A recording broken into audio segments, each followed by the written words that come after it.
નવરાત્રિને લઈને હવે ગણતરીના કલાકો બાકી રહ્યા છે ત્યારે સુરત શહેર પોલીસ કમિશનર અનુપમસિંહ ગહેલોતે ગરબા સ્થળોની વિઝિટ કરી હતી। નવરાત્રિને આડે ગણતરીના દિવસો બાકી રહ્યા છે ત્યારે ગરબા રમવા જતી બાળાઓ યુવતીઓની સુરક્ષા માટે પોલીસ સજ્જ બની છે। ગરબા રમવા કયા સ્થળે જાય છે તેની પરિવારજનોને જાણ કરવી, મોબાઈલમાં લોકેશન ઓન રાખવું, અજાણી વ્યક્તિઓ પર વિશ્વાસ ન કરવો, પોલીસે બાળાઓ અને યુવતીઓને અનુરોધ કર્યો છે। નવરાત્રિને લઈને ગણતરીના કલાકો બાકી છે ત્યારે સુરત શહેર પોલીસ દ્વારા તમામ સુરક્ષાના પાસા ચકાસવામાં આવ્યા છે। એસીપી, ડીસીપી સાથે ઉચ્ચ કક્ષાના અધિકારીઓ પણ ગરબા સ્થળે હાજર રહ્યા હતા। આ વખતે ક્ષમતા કરતાં વધુ લોકોને પ્રવેશ આપવામાં ન આવશે। ક્ષમતા નિયંત્રણ રાખવા માટે ખાસ એઆઈ ટેકનોલોજીનો ઉપયોગ કરવામાં આવશે। આજે સુરત શહેર પોલીસ કમિશનર અનુપમસિંહ ગહેલોતે ગરબા સ્થળોની વિઝિટ કરી હતી।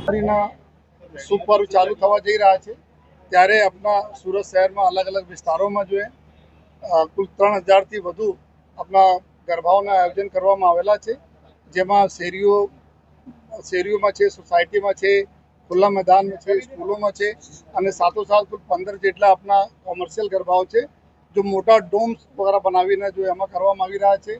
બાકી 27 જેટલા એવા મોટા ગરબાઓ છે જો કે નોન કોમર્શિયલ છે।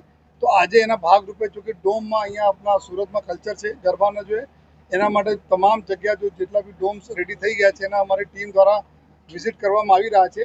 એને જ ભાગરૂપે આજે અહીંયા પાલ વિસ્તારમાં યશવી નવરાત્રિ જો 2024ને જો ડોમનો પૂરી રચના કરવામાં આવી છે એના બધા અધિકારીઓ વિઝિટ કરવામાં આવે છે કે જેથી અહીંયા શું અમે વધારાના માર્ગદર્શન આપી શકીએ, જેથી પોતપોતાના વિસ્તારમાં બધા લોકો એના સુધારા કરાવી શકે, જેના પબ્લિક સેફટી સાથે આપણા ખૂબ સરસ જો ખેલૈયાઓ એન્જોય કરે એવા આશયથી અમે લોકો બધા વિઝિટમાં આવ્યા છીએ।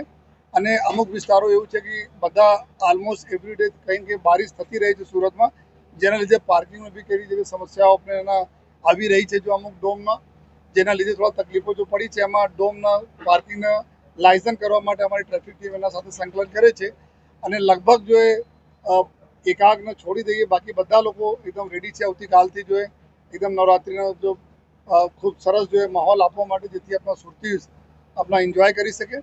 અને તમામ જો ફાયર એક્ઝિટના વ્યવસ્થા હોય, મટીરિયલ ઉપર જો ફાયર રિટાર્ડન્ટના સ્પ્રે કરવાના હોય યા એન્ટ્રી એક્ઝિટ પોઈન્ટ હોય, અહીંયા જેટલા બી વોલેન્ટિયર ચેક કરવા માટે પાસવાળા રહેશે એના માટે।